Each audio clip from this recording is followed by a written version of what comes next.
ক্লাসের পরের দিন সকালটা ছিল অস্বাভাবিক রকম শান্ত, কিন্তু সেই শান্তর ভেতরে লুকিয়েছিল একটা ঝড়। তে হোস্টেল থেকে বের হতে যাচ্ছিল, হঠাৎ জিমিন তাকে থামিয়ে দিল। আজ একা বের হবে না, আমার সাথে যাবে। তে অবাক হয়ে বলল, কেন?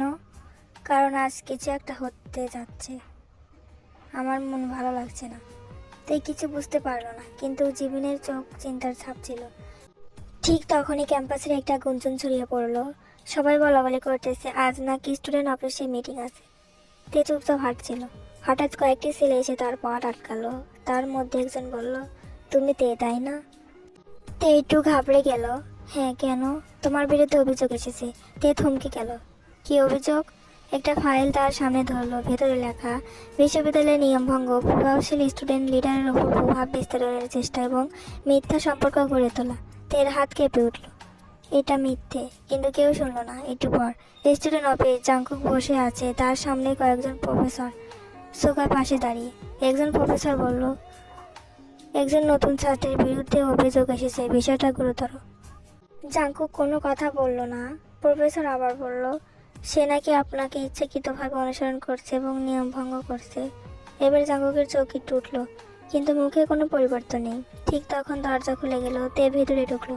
তার চোখ লাল, সে কাপা গলায় বলল, এটা মিথ্যে, আমি কিছুই করিনি।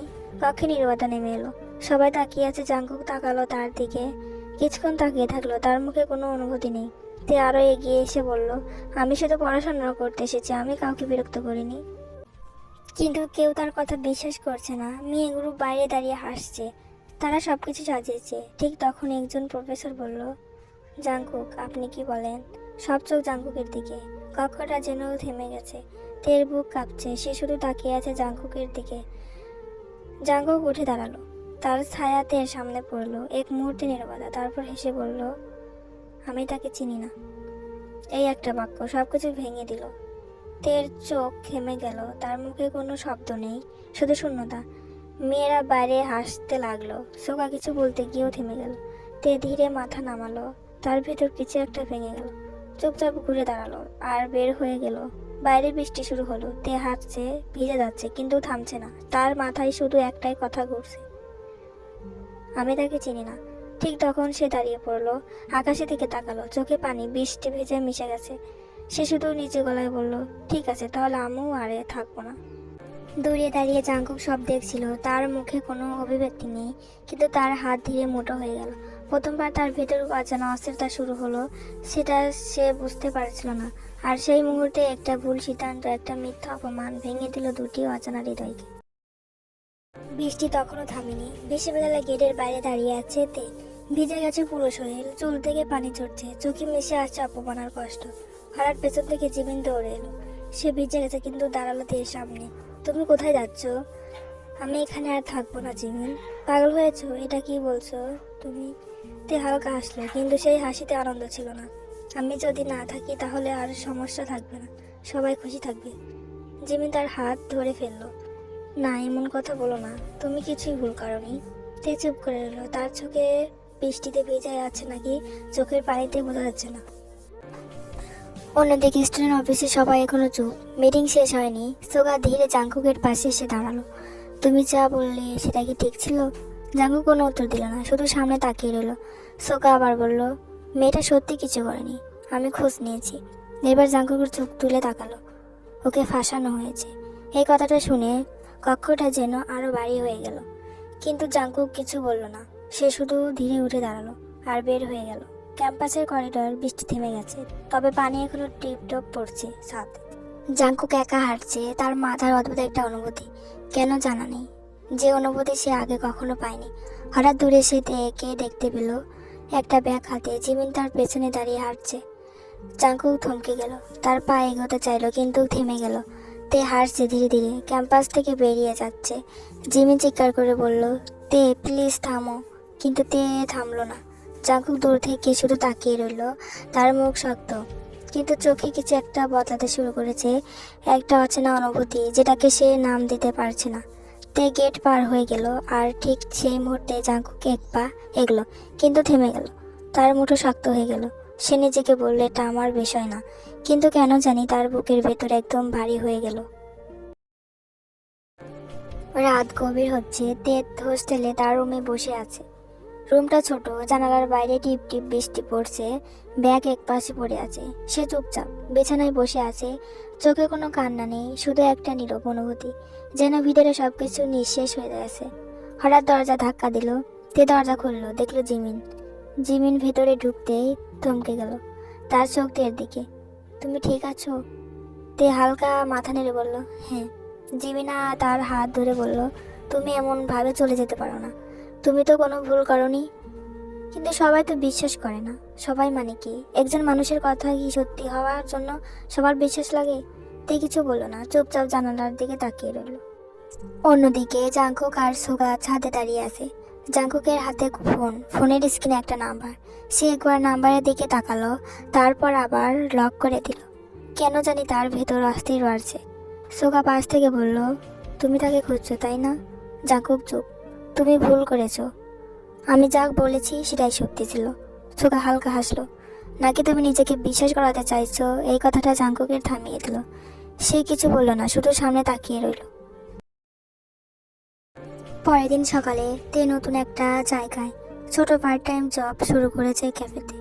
চুল বাঁধা, মুখে ক্লান্তি, কিন্তু সে কাজ করছে, নিজেকে ব্যস্ত রাখছে যাতে কিছু না ভাবে। ক্যাফের বাইরে দাঁড়িয়ে আছে কিছু মেয়ে। তারা ফিসফিস করছে, তেকে নিয়ে আজে বাজে কথা বলছে। তে সব শুনে নেয়, তবে কিছু বলে না, শুধু কাপ তুলে নেয়। হঠাৎ দরজা খুলে যায়। একজন কাস্টমার ঢোকে। তে তাকায় আর থমকে যায়। দূর থেকে একজন তাকে দেখছে, কালো জ্যাকেট, শান্ত চোখ, আর সে হলো জাংকুক। তে এক মুহূর্তের জন্য স্থির হয়ে গেল। কাপটা হাতে কেঁপে উঠল, কিন্তু সে চোখ নামিয়ে নিল, যেন সে তাকে দেখেনি।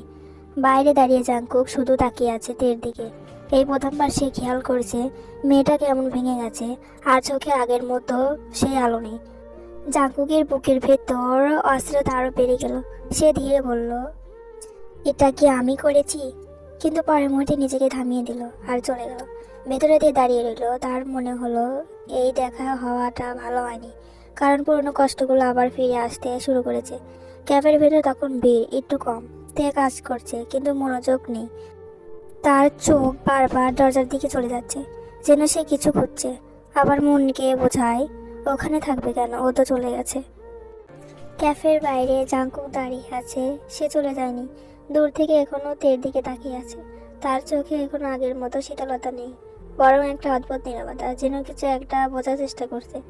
সোগা পাশ থেকে বলল, তুমি আবার এখানে কেন? জাংকুক কিছু বলল না। সোগা আবার বলল, তুমি যদি সত্যি জানতে চাও কি হয়েছে, তাহলে চুপ করে থাকলে হবে না। নিজে খুঁজে দেখো, কে সত্যি বলছে আর কে মিথ্যা সাজাচ্ছে। হঠাৎ ক্যাফের দরজায় হইচই শুরু হলো। কিছু ছেলে ঢুকলো। তারা বলল, এই তো সে মেয়ে।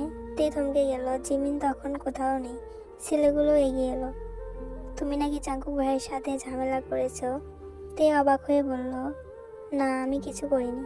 কিন্তু কেউ শুনলো না। একজন হেসে বলল, তোমার মতো মেয়ে ওর কাছে যাওয়ার সাহস পায় কিভাবে? তে পিছিয়ে গেল। কেউ একজন ইচ্ছা করে টেবিলে ধাক্কা দিল, কাপ পড়ে ভেঙে গেল। ক্যাফের ভিতর বিশৃঙ্খলা। হঠাৎ দরজা খুললো। জাংকুক ভেতরে ঢুকলো। সব থেমে গেল। ছেলেরা ভয় পেল। তে তাকালো, তার চোখেও ভয়। জাংকুক সামনে এগোলো। একজন ছেলে বলল, ভাই, আমরা শুধু। জাংকুক থামিয়ে দিল, শান্ত গলায় বলল, এখান থেকে বের হয়ে যাও। কণ্ঠটা খুব নিচু, তবে ভয়ঙ্কর ঠান্ডা। ছেলেরা একে একে চলে গেল। তে দাঁড়িয়ে আছে, কিন্তু বলার মতো অবস্থায় নেই। জাংকুক ধীরে তার দিকে তাকালো। এইবার তার চোখে আগের মতো অবহেলা নেই, বরং একটা গভীর পর্যবেক্ষণ। সে বলল, তুমি কি সত্যি কিছু করনি? তে চুপ, তার চোখে ভিজে গেল। না। এই একটা শব্দ। জাংকুক অনেকক্ষণ চুপ করে রইল। তার মনে কিছু একটা ভেঙে গেল। সে ধীরে বলল, তাহলে আমাকে মিথ্যা বলা হয়েছিল?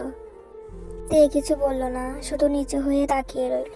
জাংকুক ঘুরে দাঁড়ালো, তবে একবার চলে গেল না, থেমে গেল। তারপর বলল, আমি খুঁজে বের করব সত্যটা। তারপর চলে গেল। তে স্থির হয়ে দাঁড়িয়ে রইল। তার মনে হলো এই প্রথম কেউ তার কথা বিশ্বাস করলো না, কিন্তু অবিশ্বাসও করলো না। একটা নতুন অনুভূতি অজানা।